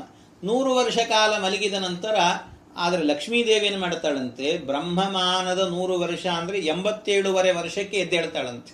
ವಾದರಾಜ ಸ್ವಾಮಿಗಳು ಹೇಳ್ತಾರೆ 87 ವರ್ಷಕ್ಕೆ ನಮ್ಮ ದುರ್ಗಮ್ಮಗೆ ಎಚ್ಚರ ಅಂತ ಹೇಳ್ತಾರೆ. ಆಗ ಎದ್ದೇಳ್ತಾಳಂತೆ. ಎದ್ದು ಅವಳೆಲ್ಲ ಕೆಲಸಗಳನ್ನು ತಯಾರು ಮಾಡ್ತಾಳೆ, ಮನೆ ಕೆಲಸ ಎಲ್ಲ ಶುರು ಮಾಡ್ತಾಳೆ. 100 ವರ್ಷಕ್ಕೆ ಸರಿಯಾಗಿ ಪರಮಾತ್ಮ ಹೇಳ್ತಾನೆ. ಮತ್ತೆ ಸೃಷ್ಟಿ ಕಾರ್ಯವನ್ನು ಆರಂಭ ಮಾಡ್ತಾನಂತೆ. ಹೀಗೆ ಸೃಷ್ಟಿ ಅನ್ನುವಂತಹದ್ದು, ಆಮೇಲೆ ಮತ್ತೆ ಸ್ಥಿತಿ, ಆಮೇಲೆ ಲಯ, ಹೀಗೆ 3 ಕ್ರಮಗಳನ್ನು, ಸೃಷ್ಟಿ, ಸ್ಥಿತಿ, ಲಯ ಎನ್ನುವಂತಹದ್ದು, ಇದನ್ನ ಪ್ರದ್ಯುಮ್ನ, ಅನಿರುದ್ಧ, ಸಂಕರ್ಷಣ ಅನ್ನುವ 3 ರೂಪದಿಂದಲೂ ಕೂಡ ಮಾಡುತ್ತಾನೆ. ಯಾರ್ಯಾರು ಮೋಕ್ಷಕ್ಕೆ ಹೋಗುವ ಯೋಗ್ಯ ಜೀವರು ಅಂತಿರ್ತಾರೆ ಅವರನ್ನೆಲ್ಲ ವಾಸುದೇವ ಅನ್ನುವ ರೂಪದಿಂದ ಕರೆದುಕೊಂಡು ಹೋಗ್ತಾನೆ. ಅವರಿಗೆ ಆನಂದವನ್ನು ಕೊಡುವಂತಹದ್ದು ನಾರಾಯಣ ಎನ್ನುವಂಥ ರೂಪದಿಂದ ಅಂತ, ಹೀಗೆ 5 ರೂಪ ಪಂಚವ್ಯೂಹಾತ್ಮಕವಾಗಿರುವಂಥ ಪರಮಾತ್ಮನ ರೂಪದಿಂದಾಗಿ ಇಷ್ಟನ್ನೆಲ್ಲವನ್ನು ಕೂಡ ಚಿಂತನೆ ಮಾಡಬೇಕು ಅಂತ ಮೊದಲನೇ ಪದ್ಯದಲ್ಲಿ ಚಿಂತನೆ ಮಾಡಿದ್ದಾರೆ. ಅಷ್ಟೇ ಅಲ್ಲ, ಇಲ್ಲಿ ಹರಿಯ ಸ್ತೋತ್ರವನ್ನು ಮಾಡಿದ್ದಾರಲ್ಲ, ಹರಿಸ್ತೋತ್ರ ಮಾಡಿದ್ದಾರೆ ಅಂದ್ರೆ ಹನುಮನ ಸ್ತೋತ್ರ ಮಾಡಿದ್ದಾರೆ ಅಂತಲೂ ಕೂಡ ಅರ್ಥ. ಅದಕ್ಕೆ ಪ್ರಾಣದೇವರ ಸ್ತೋತ್ರವನ್ನು ಕೂಡ ಅದರಲ್ಲಿ ಚಿಂತನೆ ಮಾಡಬೇಕಂತೆ. ಅದನ್ನು ಹ್ಯಾಕ್ ಚಿಂತನೆ ಮಾಡಬೇಕು ಅಂದ್ರೆ, ಶ್ರೀರಮಣಿ ಕರಕಮಲ ಪೂಜಿತ ಚಾರುಚರಣ ಸರೋಜ ಬ್ರಹ್ಮ ಸಮೀರ. ಅಲ್ಲಿ ಶ್ರೀರಮಣಿ ಅಂದ್ರೆ ಶ್ರೀ ಅಂತ ಹೇಳಿದ್ರೆ ಲಕ್ಷ್ಮೀದೇವಿ ಅಂತ ಅರ್ಥ ಇಟ್ಟುಕೊಳ್ಳಬಾರದು. ಶ್ರೀ ಅಂದ್ರೆ ಭಾರತೀ ದೇವಿಯರು ಅಂತ ಅರ್ಥ. ಶ್ರೀರಮಣಿ ಅಂದ್ರೆ ಭಾರತೀ ದೇವಿಯರು. ಯಾಕೆ ಅಂದ್ರೆ ಶಂರೂಪಮಾಶ್ರಿತ ನಿತ್ಯಂ ಅಂತ. ಶಂರೂಪಮಾಶ್ರಿತ ಅಂದ್ರೆ ಯಾವಾಗಲೂ ಆನಂದವಾಗಿರ್ತಾಳೆ, ಆದ್ರಿಂದಾಗಿ ಅವಳಿಗೆ ಶ್ರೀ ಅಂತ ಹೆಸರಂತೆ. ಹಾಗಾಗಿ ಶ್ರೀರಮಣಿ ಕರಕಮಲ ಪೂಜಿತ, ಯಾರು ಮುಖ್ಯ ಪ್ರಾಣದೇವರು, ಚಾರುಚರಣ ಸರೋಜ, ಅವರ ಕಮಲದಂತೆ ಇದೆ ಅವರ ಪಾದ. ಆಮೇಲೆ ಬ್ರಹ್ಮ ಸಮೀರ ವಾಣಿ ಅಂತ ಹೇಳಿದ್ರಲ್ಲ, ಬ್ರಹ್ಮ ಅಂತ ಹೇಳಿದ್ರೆ ಇಲ್ಲಿ ಚತುರ್ಮುಖ ಬ್ರಹ್ಮದೇವರು ಅಂತ ಅರ್ಥ ಅಲ್ಲ, ಹೊರತಾಗಿ ಬ್ರಹ್ಮ ಅಂದ್ರೆ ವೇದ ಅಂತ ಅರ್ಥ. ವೇದಕ್ಕೆ ಬ್ರಹ್ಮ ಅಂತ ಕರೀತಾರೆ. ಬ್ರಾಹ್ಮಣ ಅಂದ್ರೆ ಏನರ್ಥ? ಬ್ರಾಹ್ಮಣ ಅಂದ್ರೆ ವೇದವನ್ನ ಓದ್ದವನನ್ನು ಬ್ರಾಹ್ಮಣ ಅಂತ ಕರೀತಾರೆ. ಯಾರ್ಯಾರು ಸಿಕ್ಕವ್ರನ್ನೆಲ್ಲ ಬ್ರಾಹ್ಮಣರು ಅಂತ ಕರಿಬಾರದು. ಅವ್ರನ್ನೆಲ್ಲ ಬ್ರಾಹ್ಮಣ ಅಂದ್ರೆ ವೇದಾಧ್ಯಯನವನ್ನ ಮಾಡಿರಬೇಕು, ಕನಿಷ್ಠ ಪಕ್ಷ ಗಾಯತ್ರಿ ಮಂತ್ರವನ್ನಾದರೂ ಕೂಡ ಹೇಳಲಿಕ್ಕೆ ಬರ್ತಿರಬೇಕು, ಅಂಥವನನ್ನ ಬ್ರಾಹ್ಮಣ ಅಂತ ಕರಿಬೇಕಂತೆ. ಹಾಗೆ ಆ ಬ್ರಾಹ್ಮಣ ಏನಿದ್ದಾನೆ, ಆ ಬ್ರಹ್ಮ ಅಂತ ಹೇಳಿದ್ರೆ ವೇದದಿಂದಾಗಿ ಮುಖ್ಯ ಪ್ರತಿಪಾದ್ಯನಾದವನು ಭಗವಂತ. ಆಮೇಲೆ ತದನಂತರದಲ್ಲಿ ಸಕಲ ವೇದಗಳು ಕೂಡ ಮುಖ್ಯ ಪ್ರಾಣದೇವರನ್ನ ಹಾಡ್ತಾ ಇದ್ದಾವೆ, ವಾಯುದೇವರನ್ನಾದ್ರಿಂದಾಗಿ ಬ್ರಹ್ಮನಿಂದ ಅಂದ್ರೆ ವೇದಗಳಿಂದಾಗಿ ವಿನುತನಾಗಿದ್ದಾನೆ, ಅವನ್ನ ಹಾಡ್ತಾ ಇದ್ದಾವೆ. ಆಮೇಲೆ ಸಮೀರ ಅಂದ್ರೆ ಮುಖ್ಯ ಪ್ರಾಣದೇವರು ಅಂತ ಅರ್ಥ ಅಲ್ಲ ಇಲ್ಲಿ. ಸಮೀರ ಅಂದ್ರೆ ಈರ ಅನ್ನೋದಕ್ಕೆ ಅರ್ಥ ಏನು ಅಂದ್ರೆ ಈರ ಪ್ರೇರಣೆ ಅಂತ ಧಾತು. ಪ್ರೇರಣೆಯನ್ನ ಮಾಡುವವರು ಅಂದ್ರೆ ಸಚ್ಚಾಸ್ತ್ರವನ್ನ ಅಧ್ಯಯನ ಮಾಡಬೇಕಾದ್ರೆ ಪ್ರೇರಣೆ ಬೇಕಂತೆ. ಯಾರದ್ದು ಅಂತ ಹೇಳಿದ್ರೆ ಶೇಷದೇವರದ್ದು ಅಂತ. ಹಾಗಾಗಿ ಸಚ್ಚಾಸ್ತ್ರಾಧ್ಯಯನ ಪ್ರೇರಕರಾಗಿರುವಂತಹ ಯಾರು ಶೇಷದೇವರು ಅಂತ ಅರ್ಥ. ಹಾಗಾಗಿ ಸಮೀರ ಅಂತ ಹೇಳಿದ್ರೆ ಶೇಷದೇವರು ಅಂತ ಅರ್ಥ ಇಟ್ಟುಕೊಳ್ಬೇಕು, ಶೇಷದೇವರು. ಆಮೇಲೆ ಮತ್ತೆ ಪಣೀಂದ್ರ, ವಾಣಿ ಅಂದ್ರೆ ಸರಸ್ವತೀ ದೇವಿಯರು ಮತ್ತು ಭಾರತೀ ದೇವಿಯರು. ಪಣೀಂದ್ರ ಅಂದ್ರೆ ಇವರು ಶೇಷದೇವರೇ. ಸಮೀರ ಅನ್ನೋದಕ್ಕೆ ಸಚ್ಚಾಸ್ತ್ರ ಅಧ್ಯಯನ ಪ್ರೇರಕರಾಗಿರುವಂತ ಶೇಷದೇವರು ಸಮೀರ ಅನ್ನೋದಕ್ಕೆ. ಪಣೀಂದ್ರ ಅಂತ ಹೇಳಿದ್ರೆ ಬರೀ ಶೇಷದೇವರು. ಆಮೇಲೆ ವೀಂದ್ರ ಅಂತ ಹೇಳಿದ್ರೆ ಗರುಡದೇವರು. ಆಮೇಲೆ ಭವ ಅಂದ್ರೆ ರುದ್ರದೇವರು, ಇಂದ್ರ ಅಂದ್ರೆ ಇಂದ್ರದೇವರು. ಇವರೆಲ್ಲರಿಂದಲೂ ಕೂಡ ವಿನುತ ಸ್ತೋತ್ರ ಮಾಡಲ್ಪಡುವಂಥವರು ಯಾರು? ಮುಖ್ಯ ಪ್ರಾಣದೇವರು. ನೀರಜ ಭವಾಂಡೋದಯ, ಈ ಎಲ್ಲ ಸೃಷ್ಟಿ ಸ್ಥಿತಿ ಲಯ ಇದನ್ನೆಲ್ಲ ಅವರು ಮಾಡ್ತಾ ಇದ್ದಾರೆ ಅಂದ್ರೆ ಭಗವಂತ ಮಾಡ್ತಾನೆ ಅಂದ್ರೆ ಇವರೂ ಕೂಡ ಮಾಡ್ತಾರೆ. ಇದನ್ನೆಲ್ಲ ಸೃಷ್ಟಿ ಸ್ಥಿತಿ ಲಯವನ್ನೆಲ್ಲ ಈ ಮುಖ್ಯ ಪ್ರಾಣದೇವರು ಕೂಡ ಮಾಡುತ್ತಾರೆ. ಆಮೇಲೆ ಕೈವಲ್ಯದಾಯಕ ಮೋಕ್ಷವನ್ನ ಕೊಡ್ತಾರೆ ಅಂದ್ರೆ ಮೋಕ್ಷವನ್ನು ವಿಷ್ಣುರಿಹಿದಾತ ಮೋಕ್ಷಸ್ಯ, ವಿಷ್ಣುವೇ ಕೊಡುವವನು ಮೋಕ್ಷವನ್ನ. ಆದ್ರೆ ವಾಯುಶ್ಚ ತದನುಜ್ಞಯ, ಅವನ ಆಜ್ಞೆಯಿಂದ ವಾಯುದೇವರು ಕೂಡ ಮೋಕ್ಷವನ್ನ ಕೊಡ್ತಾರಂತೆ. ಹಾಗಾಗಿ ವಾಯುದೇವರು ಕೂಡ ಅಂತಿಟ್ಟುಕೊಳ್ಬೇಕು. ಹಾಗೆ ಕೈವಲ್ಯದಾಯಕ. ಇನ್ನು ನಾರಸಿಂಹನೇ ನಮಿಪೆ ಕರುಣಿಪುದು ಎಮಗೆ ಮಂಗಳವ ಅಂತ. ನಾರ ಅಂದ್ರೆ ಮನುಷ್ಯರು, ನರರ ಸಮೂಹ ಅಂದ್ರೆ ಮನುಷ್ಯರು ಅಂತ ಅರ್ಥ. ಎಲ್ಲ ಜೀವರಾಶಿಗಳು, ನಾರ ಅಂದ್ರೆ ಜೀವರಾಶಿಗಳು. ಆ ಜೀವರಾಶಿಗಳಲ್ಲಿ ಸಿಂಹ, ಜೀವರಾಶಿಗಳಲ್ಲಿ ಸಿಂಹದಂತೆ ಇರುವವರು ಅಂದ್ರೆ ಯಾರವರು? ಮುಖ್ಯ ಪ್ರಾಣದೇವರು. ಅಂದ್ರೆ ಇಡೀ ಜೀವ, ನಾರ ಅಂದ್ರೆ ಜೀವ, ಅವರಲ್ಲಿ ಸಿಂಹ. ಸಿಂಹ ಅಂದ್ರೆ ಬಹಳ ಉತ್ತಮರು ಅಂತ ಅರ್ಥ. ಅಂದ್ರೆ ಜೀವರಲ್ಲಿ ಉತ್ತಮರು ಅಂದ್ರೆ ಜೀವೋತ್ತಮರು ಅಂತ ಅರ್ಥ. ಹಾಗಾಗಿ ಜೀವೋತ್ತಮರು ಅಂದ್ರೆ ವಾಯುದೇವರು ಅಂತ. ವಾಯು ಜೀವೋತ್ತಮ ಅಂತ ಹೇಳುತ್ತೆ. ಹಾಗಾಗಿ ವಾಯುದೇವರು ಅಂತ ನಾರಸಿಂಹ ಅನ್ನೋದಕ್ಕೆ ನಮಿಪೆ ಕರುಣಿಪು ದೆಮಗೆ ಮಂಗಳವ ಅಂತ ಅದೇ ಪದ್ಯದಿಂದಲೇನೆ ಮುಖ್ಯ ಪ್ರಾಣದೇವರ ಸ್ತೋತ್ರವನ್ನು ಕೂಡ ಮಾಡಿದ್ದಾರೆ ಅಂತಲೂ ಕೂಡ ಅದಕ್ಕೆ ವ್ಯಾಖ್ಯಾನವನ್ನು ಮಾಡಲಿಕ್ಕೆ ಬರುತ್ತೆ ಅಂತ ಇಟ್ಟುಕೊಳ್ಬೇಕಂತೆ. ಹೀಗೆ ಒಂದು ಶ್ಲೋಕದಲ್ಲೇನೆ ಇಷ್ಟು ಅರ್ಥಗಳು ತುಂಬಿದೆ. ಇದನ್ನು ಯಾಕೆ ಹೇಳಿದೆ ಅಂದ್ರೆ, ನಾನು ಇಷ್ಟೆಲ್ಲವೂ ಕೂಡ ಈ ಹರಿಕಥಾಮೃತ ಸಾರ ಎನ್ನುವಂತಹದ್ದು ಹೇಗಿದೆ ಅನ್ನೋದನ್ನು ಗೊತ್ತಾಗಲಿ ಅನ್ನೋದಕ್ಕೋಸ್ಕರ ಹೇಳಿದೆ. ಮೊದಲನೇ ಶ್ಲೋಕದಲ್ಲೇ ಇಷ್ಟು ಅರ್ಥ ತುಂಬಿದೆ ಅಂತ. ಉಳಿದಿದ್ದ ಶ್ಲೋಕಗಳನ್ನು ಮೇಲ್ಮೇಲೆ ಹೇಳ್ತಾ ಹೋಗ್ತೇನೆ. ಅಂತೂ ಇದರ ಗಹನವಾದಂಥ ಅರ್ಥಚಿಂತನೆ ಹೇಗಿದೆ ಅನ್ನೋದು ಗೊತ್ತಾಗಲಿ ಅನ್ನೋದಕ್ಕೋಸ್ಕರ ಹೇಳ್ತಿದ್ದೇನೆ. ಹಾಗೆ ಈ ರೀತಿಯಲ್ಲಿ ಅವರ ಸ್ತೋತ್ರವನ್ನು ಮಾಡಿದ್ದಾರೆ. ಇದು ಆದ ನಂತರ ಮುಂದೆ ಆಗಬೇಕಾದ್ರೆ ಮತ್ತೊಂದು ಸ್ತೋತ್ರವನ್ನು ಕೂಡ ಮಾಡುತ್ತಾರೆ. ಅದು ಲಕ್ಷ್ಮೀದೇವಿಯ ಸ್ತೋತ್ರವನ್ನು ಮಾಡುತ್ತಾರೆ. ಜಗದುದರ ನತಿ ವಿಮಲ ಗುಣರೂಪಗಳ ಆಲೋಚನದಿ ಭಾರತ ನಿಗಮತತಿಗಳ ಅತಿಕ್ರಮಿಸಿ ಕ್ರಿಯಾವಿಶೇಷಗಳ ಬಗೆ ಬಗೆಯ ನೂತನವ ಕಾಣುತ್ತ ಮಿಗೆ ಹರುಷದಿಂ ಪೊಗಳಿ ಹಿಗ್ಗುವ ತ್ರಿಗುಣಮಾನಿ ಮಹಾಲಕುಮಿ ಸಂತೈಸಲನುದಿನವು ಅಂತ ಈ ಲಕ್ಷ್ಮೀದೇವಿಯನ್ನು ಕೂಡ ಸ್ತೋತ್ರ ಮಾಡುತ್ತಿದ್ದಾರೆ. ಏನು ತ್ರಿಗುಣಮಾನಿ ಅಂತ ಹೇಳಿದ್ದಾರೆ. ತ್ರಿಗುಣಮಾನಿ ಅಂತ ಹೇಳಿದ್ರೆ ಮೂರು ತ್ರಿಗುಣ, ಸತ್ವ, ರಜಸ್ಸು, ತಮಸ್ಸು ಅಂತ ಮೂರು ಗುಣಗಳಿದ್ದಾರೆ. ಆ ಮೂರು ಗುಣಗಳಿಗೂ ಕೂಡ ಅಭಿಮಾನಿಯಾಗಿರುವಂಥ ಲಕ್ಷ್ಮೀದೇವಿಯ ಮೂರು ರೂಪಗಳು, ಶ್ರೀ ಭೂ ದುರ್ಗಾ ಅನ್ನುವಂಥ ಮೂರು ರೂಪಗಳಿದ್ದಾವೆ. ಅದನ್ನೇ ತ್ರಿಗುಣಮಾನಿ ಮಹಾಲಕುಮಿ ಅಂತ. ತ್ರಿಗುಣಮಾನಿ ಅಂದ್ರೆ ಮೂರು ಗುಣಗಳಿಗೆ ಅಭಿಮಾನಿಯಾಗಿರುವಂಥ ಲಕ್ಷ್ಮೀದೇವಿಯ ಶ್ರೀ ಭೂ ದುರ್ಗಾ ಎನ್ನುವಂಥ ರೂಪ ಅಂತ. ಇನ್ನು ಜಗದುದರ ನತಿ ವಿಮಲ ಗುಣರೂಪಗಳನ್ನು ಆಲೋಚನದಿ ಭಾರತ ನಿಗಮ ತತಿಗಳ ಅತಿಕ್ರಮಿಸಿ ಕ್ರಿಯಾವಿಶೇಷಗಳ, ಇದು ಬಹಳ ವಿಶೇಷವಾಗಿರುವಂತಹದ್ದು. ಪರಮಾತ್ಮನ ಒಟ್ಟು ಅಭಿಪ್ರಾಯ ಏನು ಅಂದ್ರೆ, ಪರಮಾತ್ಮನ ಅತ್ಯಂತ ವಿಮಲವಾಗಿರುವಂಥ ಎಲ್ಲ ಗುಣರೂಪಗಳನ್ನು ಕೂಡ ಚಿಂತನೆ ಮಾಡುತ್ತಾಳಂತೆ ಲಕ್ಷ್ಮೀದೇವಿ. ಒಂದೊಂದು ರೂಪಗಳ ಚಿಂತನೆ ಮಾಡುತ್ತಿರ್ತಾಳೆ ಪರಮಾತ್ಮನ. ಆ ವಿಜಯದಾಸರು ಒಂದು ಕಡೆ ಹೇಳ್ತಾರೆ, ಪರಮಾತ್ಮ ಏನು ಮಾಡುತ್ತಿದ್ದಂತೆ, ತನ್ನ ಪಾದದ ಹೆಬ್ಬೆರಳು, ಆ ಹೆಬ್ಬೆರಳಿನಿಂದಲೇನೆ ಮಾತಾಡ್ತಾ ಇದ್ದಂತೆ ದೇವರು. ಹೆಬ್ಬೆರಳಿಂದ ಮಾತಾಡ್ತಾನೆ, ಹೆಬ್ಬೆರಳಿಂದ ಊಟ ಮಾಡ್ತಾನೆ, ಹೆಬ್ಬೆರಳಿಂದ ನೋಡ್ತಾನೆ, ಹೆಬ್ಬೆರಳಿಂದ ಅವನು ಕೇಳಿಸಿಕೊಳ್ತಾನೆ. ಕಿವಿಯಿಂದ ನಾವೇನು ಕೇಳಿಸ್ಕೊಳ್ತೀವೋ ಅದನ್ನು ಹೆಬ್ಬೆರಳಿಂದ ಕೇಳಿಸ್ಕೊಳ್ತಾನೆ ದೇವರು. ಅಂದ್ರೆ ಒಂದೇ ಅವಯವದಿಂದ ಎಲ್ಲಾ ಕೆಲಸಗಳನ್ನು ಮಾಡ್ತಾನೆ ದೇವರು. ಅಂದ್ರೆ ಅವನಿಗೆ ಅವಯವ ಭೇದ ಎನ್ನುವಂಥದ್ದಿಲ್ಲ. ಆ ಒಂದು ಅವಯವದಿಂದಲೇನೆ ಎಲ್ಲ ಕೆಲಸಗಳನ್ನು ಮಾಡ್ತಾನಲ್ಲ ಭಗವಂತ. ಆ ಒಂದೇ ಅವಯವದಿಂದ ಮಾಡುತ್ತಿದ್ದಾನೆ ಇಂತಿಂಥ ಕೆಲಸಗಳನ್ನು. ಎಷ್ಟು ಕೆಲಸಗಳನ್ನು ಇದರಿಂದ ಮಾಡ್ತಾನೆ, ಎಷ್ಟು ಗುಣಗಳಿದ್ದಾವೆ ಅಂತ ಲಕ್ಷ್ಮೀದೇವಿ ಎಣಸೋಣ ಅಂತ ಕೂತಿದ್ದಾಳಂತೆ. ಲಕ್ಷ್ಮೀದೇವಿ ಇದರಲ್ಲಿ ಎಷ್ಟು ಗುಣ ಇದೆ, ಇದರಲ್ಲಿ ಏನೆಲ್ಲ ಕೆಲಸಗಳನ್ನು ಮಾಡುತ್ತಾನೆ, ಎಷ್ಟೆಷ್ಟು ಗುಣಗಳಿದೆ ಅಂತ ಚಿಂತನೆ ಮಾಡೋಣ ಅಂತ ಒಂದೊಂದೊಂದೊಂದೇ ಎಣಿಸ್ತಾ ಹೋದ್ಲಂತೆ ಲಕ್ಷ್ಮೀದೇವಿ. ಯಾವತ್ತೂ ಶುರು ಮಾಡಿದ್ದಾಳೆ, ಇವತ್ತಿಗೂ ಮುಗುದಿಲ್ಲಂತೆ. ವಿಜಯದಾಸರು ಹೇಳ್ತಾರೆ, ಅವಳನ್ನ ಎಣಿಸಿ ನೋಡುವಳಿನ್ನು ಏಣಾಕ್ಷಿ ಅಂತ. ಲಕ್ಷ್ಮೀದೇವಿಗೆ ಏಣಾಕ್ಷಿ ಅಂತ ಹೆಸರಂತೆ. ಏಣಾಕ್ಷಿ ಅಂತ ಯಾಕೆ ಅವ್ರಿಗೆ ಹೆಸರು ಯಾಕೆ ಅಂದ್ರೆ, ಎಣಿಸ್ತಾನೇ ಇದ್ದಾಳೆ ಇವತ್ತಿಗೂ ಕೂಡ. ಇವತ್ತು ಮುಗುದಿಲ್ಲಂತೆ, ಇನ್ನೂ ಎಣಿಸ್ತಾ ಇದ್ದಾಳೆ. ಅಗಣ ಎನ್ನ ಗುಣೈ, ಒಂದೊಂದು ಗುಣಗಳು ಕೂಡ ಅನಂತ, ಒಂದೊಂದು ಗುಣಗಳು ಅಂಥ ರೀತಿ ಇರ್ತಾನೆ ಪರಮಾತ್ಮ. ಅಂತಹ ಅತಿ ವಿಮಲ ಗುಣರೂಪಗಳನ್ನು ಆಲೋಚನದಿ, ತನ್ನ ಆಲೋಚನೆಗೆ ತಂದುಕೊಳ್ತಾಳೆ, ತಲೆಗೆ ತಂದುಕೊಳ್ತಾಳೆ. ತಂದುಕೊಂಡು ಇದು ಹೀಗ ಅಂತ ಯೋಚನೆ ಮಾಡ್ತಿರ್ತಾಳೆ. ಅಷ್ಟರಲ್ಲಿ ಇನ್ನೊಂದೇನೋ ತೋರಿಸ್ತಾನೆ ದೇವರು ಮತ್ತೆ ಅದರಲ್ಲಿ. ಹಾಗೆ ಮಾಡ್ತಿರ್ತಾನಂತೆ. ಇಂಥ ಒಂದು ದಿವ್ಯವಾಗಿರುವಂತಹ ಅವನ ಕ್ರಿಯಾ ವಿಶೇಷಗಳು, ಎಲ್ಲಾ ಕ್ರಿಯೆಗಳು ವಿಶೇಷಗಳು ಇವೆಲ್ಲವೂ ಕೂಡ ಇಷ್ಟ ಅದ್ಭುತ. ಬಗೆ ಬಗೆಯ ನೂತನವ ಕಾಣುತ್ತ ಮಿಗೆ ಹರುಷದಿಂ, ಆ ಒಂದೇ ಕ್ರಿಯೆ ಅವನು ಮಾಡೋದು ಒಂದು ಕ್ರಿಯೆ, ಆದ್ರೆ ಆ ಕ್ರಿಯೆಗಳಲ್ಲಿ ನೂತನತೆ ಇರುತ್ತಂತೆ.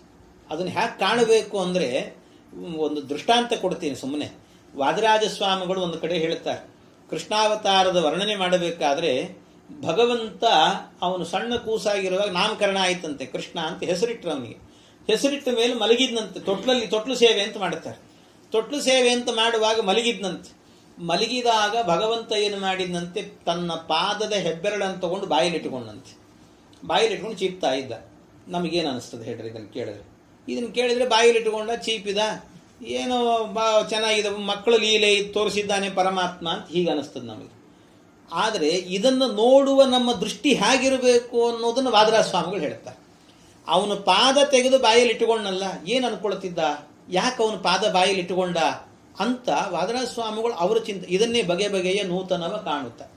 ಇನ್ನೊಂದು ರೀತಿಯಲ್ಲಿ ನೋಡಬೇಕು ಇದನ್ನ ಅಂತ. ಹೇಗದು ಅಂದರೆ, ಅದಕ್ಕೆ ವಾದರಾಜ ಸ್ವಾಮಿಗಳು ಹೇಳ್ತಾರೆ, ಯಾಕೆ ಪರಮಾತ್ಮ ಬಾಯಲ್ಲಿ ಇಟ್ಟುಕೊಂಡ ಅಂದರೆ ಇದು ಕೃಷ್ಣಾವತಾರ ಅಲ್ವಾ. ಕೃಷ್ಣಾವತಾರಕ್ಕಿಂತ ಮೊದಲು ವಾಮನನಾಗಿ ಅವತಾರ ಮಾಡಿದ್ದ ಭಗವಂತ. ವಾಮನಾವತಾರ ಕಾಲದಲ್ಲಿ ಬಲಿಚಕ್ರವರ್ತಿ ಮನೆಗೆ ಹೋಗ್ತಾನೆ. ಹೋಗಿ ಭೂದಾನವನ್ನ ಕೇಳಿದ. ದಾನವನ್ನ ಕೇಳಿದ ನಂತರ ತ್ರಿವಿಕ್ರಮನಾಗಿ ಬೆಳೆದು ಅವನ ಪಾದದಿಂದ ಅಳಿಬೇಕಾದ್ರೆ ಏನಾಯಿತು, ಅವನ ಪಾದದ ಹೆಬ್ಬೆರಳಿತ್ತಲ್ಲ, ಆ ಹೆಬ್ಬೆರಳಿನ ತುದಿ ಬ್ರಹ್ಮಾಂಡದ ಕಟಾಹಕ್ಕೆ ತಾಗಿತ್ತಂತೆ. ಬ್ರಹ್ಮಾಂಡದ ಕಟಾಹಕ್ಕೆ ತಾಗಿತ್ತು. ಅದು ತಾಗಿದ ಕೂಡಲೇ ಏನಾಯಿತಂತೆ, ಅದು ಒಡಿತು. ಬ್ರಹ್ಮಾಂಡ ಒಡಿತು, ಅವನ ಪಾದದ ಹೆಬ್ಬೆರಳಿಗೆ ತಾಗಿತು. ಅದು ತಾಗಿದ ಕೂಡಲೇ ಏನಾಯಿತು, ದೇವರಿಗೆ ನೋವಾಯ್ತಂತೆ. ದೇವರಿಗೆ ನಾಟಕ ಒಂದೆಲ್ಲ ನೋವಾಯಿತು ಅಂತ ನಟನೆ ಮಾಡಿದ. ಅದು ಆ ಪಾದ ತಾಗಿದ ಕೂಡಲೇ ಗಂಗೆ ಹರಿದು ಬಂದು ಅಲ್ಲಿಂದ. ವಾದರಾಜರು ಹೇಳ್ತಾರೆ, ಶೃಂಗಾರ ಪಾದ ನಖ ತುಂಗಾಗ್ರ ಭಿನ್ನ ಕನಕಾಂಗಾಂಡ ಪಾತಿ ತಟಿನಿ ಅಂದ್ರೆ ನದಿ. ಶೃಂಗಾರ ಪಾದ ಅದು ಭಗವಂತನ ತ್ರಿವಿಕ್ರಮ ರೂಪಿ ಪರಮಾತ್ಮನ ಪಾದ.